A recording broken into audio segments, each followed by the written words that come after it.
Okey, di tangan saya sekarang ni adalah pokok kopi. Di hujungnya pucuk. Dan hari ini rezeki untuk saya pegang pucuk kopi yang berbunga wangi baunya, dan bawah ni ada biji kopi. Okey, sekarang kita nak kenal macam mana kita nak proses pembuatan kopi ni daripada biji sampailah dia matang, selepas tu digoreng sampailah dia dapat dengan dihidang dalam teko sebegini. Hari ini saya bersama dengan pengusaha biji kopi di kawasan Tanjung Sepat ini. Pertama kita ada Encik Kamaruzaman bin Denan, iaitu pemilik kopi Kampung Kundang 3K. Betul. Dan juga di sana kita ada Puan Yus Nadira Sahira, barista SR Coffee Street bersama dengan Sophie. Sophie, sekejap lagi ya. Kita pergi tradisional dulu sebelum kita moden. Moden ya. Okey. Sekarang kita nak buat kopi tradisional. Saya difahamkan Cik Kamaruzaman, pokok kopi ni ataupun biji kopi yang berada di hadapan kita ini semua diambil di kawasan Kuala Langat. Betul. Okey, barulah diproses. Betul. Daripada mana kawasan-kawasan penanaman kopi biji ini di Kuala Di Langat? kawasan daerah sinilah, Sepang semua. Saya sebagai peraih kampung lah. Jadi akses kampung saya ambil semua. Ini jenis kopi Librica tempatan. Librica tempatan. Dan kalau dapat kita tunjukkan kepada anda, ini adalah proses untuk menghasilkan biji kopi daripada kopi yang dipetik seperti ini. Ini kopi segar. Ya, kopi segar. Selepas itu apakah proses-prosesnya sehinggalah kita dikaramelkan nanti? Kita akan ceritakan karamel itu sebentar saja. Buah kopi segar, tempatan, Librica. Lepas tu saya jemur selama 2 minggu dengan kulit-kulitnya sekali untuk mendapatkan rasa yang nikmat, yang unik lah. Setelah kering, kita akan pengasingan. Pengasingan? Ini biji dia, lepas tu saya panggang. Panggang? Ya. Setelah panggang, baru kita campurkan untuk buat kopi tradisional. Bahan-bahannya adalah gula perang, mentega dan biji kopi Librica tempatan. Okey, ini sebelum biji kopi dimasukkan, maksudnya kena panaskan dahululah. Ya. Okey, biasanya berapa lama mengambil masa untuk kopi ini disiapkan sehinggalah terjadinya kopi sebegini sebelum di-grind? Okey, mula-mula gula tu kita cairkan untuk jadikan karamel selama 10 minit. Setelah macam ini dah jadi, kita jadikan dia cair dan nampak karamelnya, masukkan biji kopi. Masukkan biji kopi. Okey, sekarang dah boleh masukkan biji kopi? Boleh dah. Okey. Sekarang dalam karamel ini dah masuk margarin? Belum lagi. Belum lagi. Margarin yang akhir sekali. Margarin yang akhir sekali. Okey, bila dah dimasukkan, berapa lama akan dikacau? Dalam 5 minit je. Dalam 5 minit. Sebab kita tak nak hilangkan rasa keasliannya. Aroma kopi tu dah meningkat baunya. Ini sebenarnya adalah rahsia penghasilan biji kopi di Malaysia khususnya ataupun di negara-negara Nusantara ini. Biasanya kopi memang digoreng dengan butter dan juga gula untuk mendapatkan rasa keasliannya. Betul. Cuma setiap pemilik tu dia akan ada rahsia-rahsia tersendiri dan campuran-campurannya lah tersendiri. Okey, saya difahamkan juga selepas daripada proses ini adalah yang biasa. Ada juga yang diinovasikan campur dengan halia. Selain daripada itu apa lagi yang halia, cengkeh dan herba-herba lah.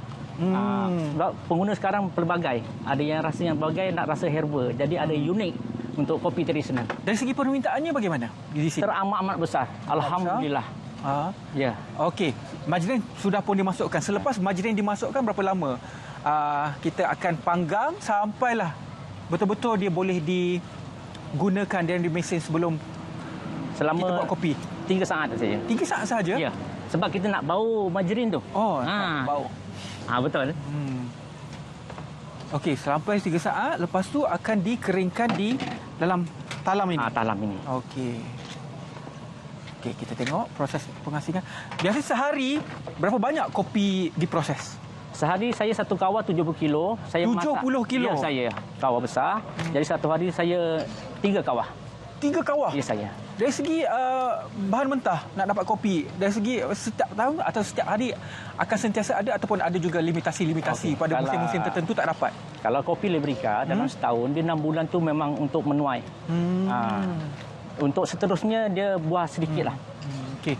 Selain daripada orang tempatan, pelancong-pelancong juga datang ke pusat pemprosesan kopi ini untuk melihat sendiri bagaimana kopi diproses.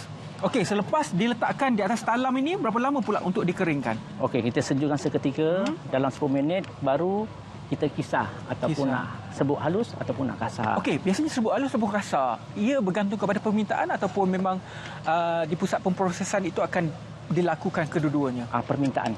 Disebabkan okey, permintaan. Okey, di sini ini dalam botol, ini kopi yang telah pun dipanggang. Ini adalah biji biasa yang ataupun yang sudah dikaramelkan. Belum. Belum di caramel kosong. Ya. Maksudnya ada juga permintaan ada biji sebegini. Dan juga setelah dikisar diletakkan pack-pack sebegini. Betul. Kisarnya halus ataupun biasanya ada juga kopi yang dikisar kasar? Betul, permintaan untuk pelanggan lah. Kalau dia nak kasar, kita kisar kasar. Nak halus, kita halus.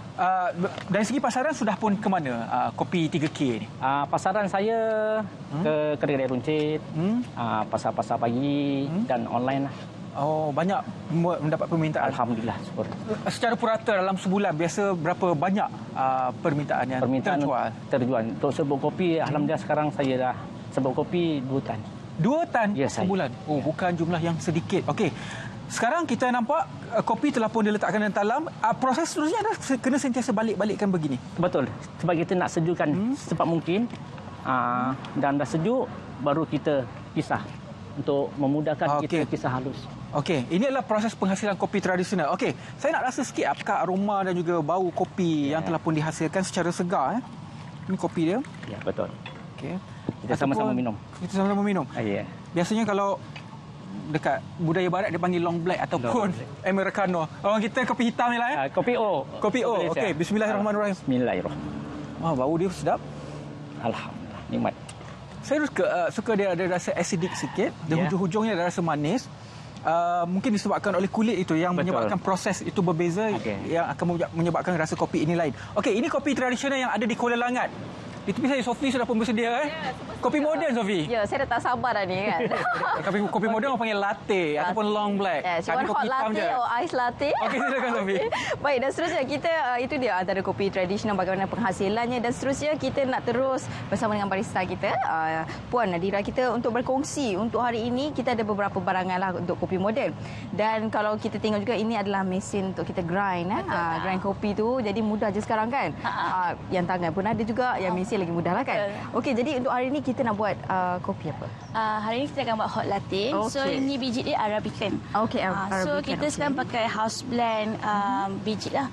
Means 2 negara. Kita pakai Brazil beans dengan Papua New Guinea beans. Oh wow. So kita mix together and then jadikan dia Arabican beans macam ni lah. Okey, wah pasti rasa dia lain juga kan? Betul, dia akan rasa more creamy dan dia lebih protein lah. Arabican ni caffeine dia tinggi sikit pada Robusta. Okey, dan juga sebenarnya banyak sebenarnya lokasi-lokasi yang ada SR Coffee ni kan? SR Coffee Street kan? Betul. Banyak kan? Di mana tu lokasi? Kita ada dekat Pantai Batu Laut, Medan Sierra satu, dekat Pertama Kompleks Kuala Lumpur. Coming soon dekat Tesco Lotus Ampang. 6 Julai ni opening. Okey. So kita nak mulakan yang pertama sekali apa yang perlu kita buat? Kita kena grind dia. Okey. Kita akan keluar halus macam ni lah. Yang kalau jenis kopi mesin ni dia lebih halus lagi lah tekstur betul. Kan? Dia fine. Lepas tu kita kena mampatkan dia. Ini bagi dia rata, cantik. Okey. Dah mampatkan dia, kita pergi kat mesin ni lah. Okey.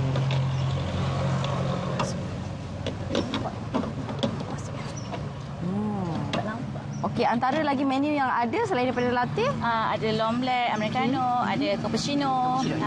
So ada caramel macchiato, tu best seller lah. Okey, wah. Buttercream latte saya juga tu. Caramel macchiato. Okey. Buttercream yang terbaru lah. Kita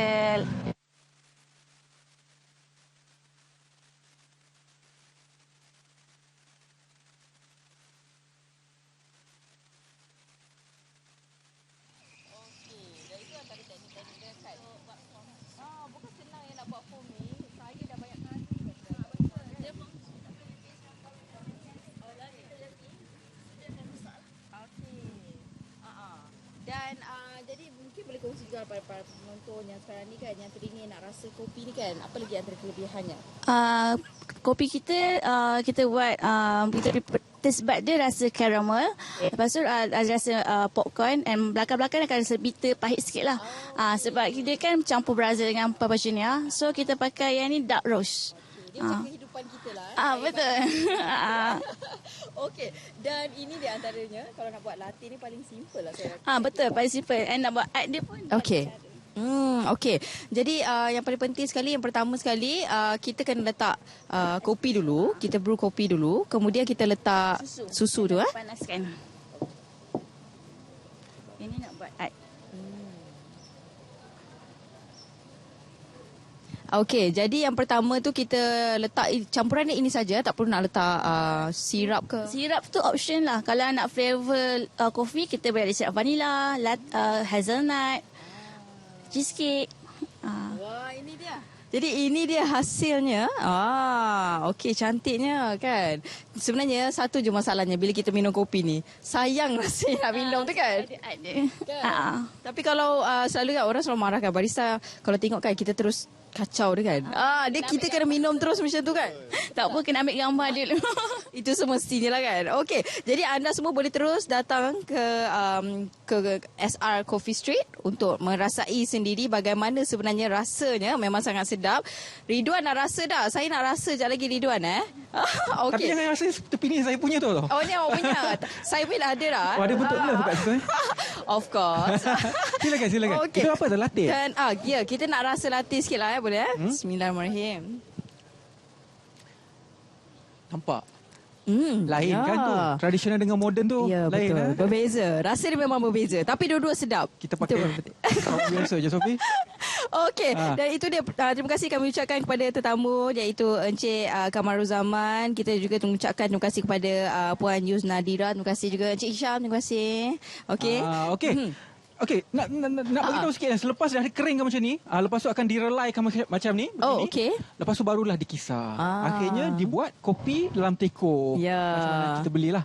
Itu dia cerita bagaimanakah kopi moden dan juga kopi tradisional. Ya. Bawah dipetik sampailah akhirnya dapatlah Menjadi kita merasa kopi moden latte dan sebagainya. Baiklah, itu dia keindahan dan juga keunikan yang kami dapat bawakan dalam Selamat Pagi Malaysia pada hari ini dalam Teratak Shah Bonda. Macam-macam kami berikan kepada anda, belajar masak, apakah usaha-usaha dilakukan oleh Kerajaan Negeri Selangor dalam mentabatkan lagi industri pelancongan di Negeri Selangor dan macam-macam lagi. Kita nak berterima kasih sebenarnya kepada pemilik Teratak Shah Bonda. Tapi sebelum tu kita nak berhenti berehat seketika. Kita akan kembali lagi selepas ini di Selamat Pagi Malaysia.